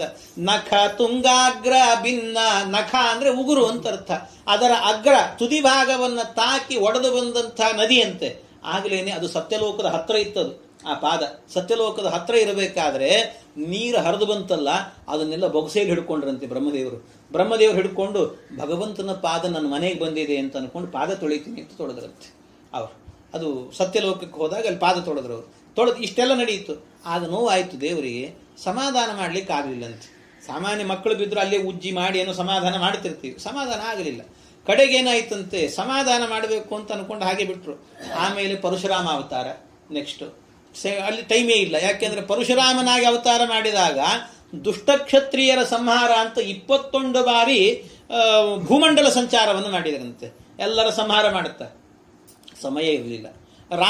ಆಮೇಲೆ ರಾಮಾವತಾರದಲ್ಲೂ ಕೂಡ ಟೈಮ್ ಸಿಗಲಿಲ್ಲ ಅಲ್ಲಿ. ಯಾಕೆ ಅಂತ ಹೇಳಿದರೆ, ಅವರು ಸಣ್ಣ ಕೂಸಿರುವಾಗಲೇ ವಿಶ್ವಾಮಿತ್ರರು ಬರ್ತಾರೆ, ಕಾಡಿಗೆ ಕರ್ಕೊಂಡು ಹೋಗಿಬಿಡ್ತಾರೆ. ರಾಕ್ಷಸರ ಸಂಹಾರ ಅದು ಇದು ಅಂತ ಹೇಳಿ ಕರ್ಕೊಂಡು ಹೋಗಿಬಿಟ್ರು. ಅಲ್ಲೂ ಟೈಮ್ ಇರಲಿಲ್ಲ. ಈಗ ಕೃಷ್ಣಾವತಾರ, ಈಗ ಬೇಕಾದಷ್ಟು ಸಮಯ ಇದೆ. ಅದಕ್ಕೆ ಕೃಷ್ಣ ಏನು ಮಾಡಿದಂತೆ, ತನ್ನ ಪಾದ ಹಿಡ್ಕೊಂಡಂತೆ, ಹೆಬ್ಬೆರಳು ಹಿಡ್ಕೊಂಡಂತೆ. ಆ ಹೆಬ್ಬೆರಳು ಹಿಡ್ಕೊಂಡು ಅವನಿಗೆ ವಾಮನಾವತಾರ ತ್ರಿವಿಕ್ರಮ ರೂಪ ನೆನಪಾಗಿ ಬಿಡುತ್ತಂತೆ. ಅವನಿಗೆ ನೆನಪಾಗಿ ಕೂಡಲೇ ಏನು ಮಾಡಿದಂತೆ, ಆ ಬೆರಳಿಗೆ ನೋವಾಗಿತ್ತಲ್ಲ, ಅದಕ್ಕೆ ಬೆರಳಿಗೆ ಸಮಾಧಾನ ಮಾಡಿದ್. ಅಯ್ಯೋ ಬೆರಳೆ, ನಿನಗೆ ಅವತ್ತು ನಾನು ಸಮಾಧಾನ ಮಾಡ್ಲಿಕ್ಕಾಗ್ಲಿಲ್ವೋ, ಬೇಜಾರು ಮಾಡ್ಕೋಬೇಡ, ಬಾ ನಿನ್ನನ್ನು ಮುದ್ದು ಮಾಡ್ತೀನಿ ಅಂತ ಅದನ್ನು ಬಾಯಿಯ ಹತ್ತಿರ ಇಟ್ಟುಕೊಂಡು ಚೀಪೋದ್ರ ದೃಷ್ಟಿಯಿಂದ, ಅದು ಲೋಕದೃಷ್ಟಿಯಿಂದ ಚೀಪೋದು, ಆದ್ರೆ ಚುಂಬತಿ ಅಂತ ಹೇಳ್ತಾರೆ, ಅದನ್ನು ಮುದ್ದು ಮಾಡಿ ಹೇಳ್ತಾ ಇದ್ದಂತೆ, ಬೇಜಾರು ಮಾಡ್ಕೋಬೇಡ ಅಂತ ಹೇಳ್ತಿದ್ದಂತೆ ಆ ಬೆರಳಿಗೆ. ನೋಡಿ ವಾದರಾಜ ಸ್ವಾಮಿಗಳು, ನಾವು ಪಾದದ ಬೆರಳನ್ನ ಬಾಯಲ್ಲಿ ಇಟ್ಟುಕೊಂಡಿದ್ದಾನೆ ಅಂದ್ರೆ ಅಷ್ಟೇ ಕಾಣಿಸುತ್ತೆ, ಏನ್ ಗಲೀಜು ಆ ಬೆರಳಲ್ಲಿ ಏನೇನಿತ್ತೋ ಏನ್ ಕತೆ ಅನ್ನೋ ನಾವು ಯೋಚನೆ ಮಾಡ್ತೀವಿ. ಆದ್ರೆ ವಾದರಾಜರಂತ ಮಹಾತ್ಮರಿಗೆ ಹ್ಯಾಕ್ ಕಾಣಿಸ್ತದೋ, ಈ ರೀತಿ ವಿನೂತನವಾಗಿ ಕಾಣಿಸ್ತದೆ. ಹೀಗೆ ಕಾಣಬೇಕಂತ, ಈ ರೀತಿ ನೋಡಬೇಕು. ಪರಮಾತ್ಮನ ಒಂದೊಂದು ಲೀಲೆಯಲ್ಲೂ ಇಂಥ ಅದ್ಭುತಗಳು ಸೇರಿದ್ದಾವೆ ಎಲ್ಲದರಲ್ಲೂ ಕೂಡ. ಹಾಗಾಗಿ ಇದನ್ನೇ ಬಗೆ ಬಗೆಯ ನೂತನವ ಕಾಣುತ್ತಾ ಅಂತ ಹೇಳಿದ್ದಾರೆ. ಹಾಗೆ ಇಂಥ ನೂತನಗಳನ್ನೆಲ್ಲವನ್ನು ಕೂಡ ತೋರಿಸ್ತಾನಂತೆ ಪರಮಾತ್ಮ. ಅದನ್ನು ನೋಡಬೇಕು. ಅದನ್ನು ನೋಡುವವಳು ತ್ರಿಗುಣಮಾನಿ ಮಹಾಲಕ್ಷ್ಮಿ ಅಂತ ಲಕ್ಷ್ಮೀದೇವಿ ನೋಡುತ್ತಾಳೆ. ಇದರ ವಿವರಣೆ ಇನ್ನೂ ಇದೆ, ಅದು ಮತ್ತೆ ಹೇಳ್ತೀನಿ, ನಾಳೆ ದಿವಸ ಹೇಳ್ತೀನಿ, ಸಮಯ ಆಗ್ತಾ ಇದೆ, ಎಲ್ಲ ಕತ್ಲಾಗಿರ್ತದೆ ಪಾಪ, ಎಲ್ಲೆಲ್ಲಿಂದನೂ ಬಂದಿರ್ತೀರಿ. ಆದ್ರಿಂದ ಅಂಥ ಲಕ್ಷ್ಮೀದೇವಿ ಸಂತೈಸಲ್ ಅನುದಿನವು ನಮ್ಮನ್ನು ಯಾವಾಗಲೂ ಸಮಾಧಾನಗೊಳಿಸ್ಲಿ, ನಮಗೆ ಸಿದ್ಧಿಯನ್ನು ಕೊಡಲಿ ಅಂತ ಪ್ರಾರ್ಥನೆ ಮಾಡುತ್ತಿದ್ದಾರೆ. ಹೀಗೆ ಹೇಳಿ ಅದರ ವಿವರಣೆ ಇನ್ನೂ ಸ್ವಲ್ಪ ನಾಳೆ ಮತ್ತೆ ಹೇಳ್ತೇನೆ. ಉಳಿದ ಮತ್ತೆ ವಿಚಾರಗಳನ್ನು ಮುಂದೆ ನೋಡೋಣ ಅಂತ ಹೇಳ್ತಾ ಕೃಷ್ಣಾರ್ಪಣ. ನಾಳೆ ಸರಿಯಾಗಿ 5:15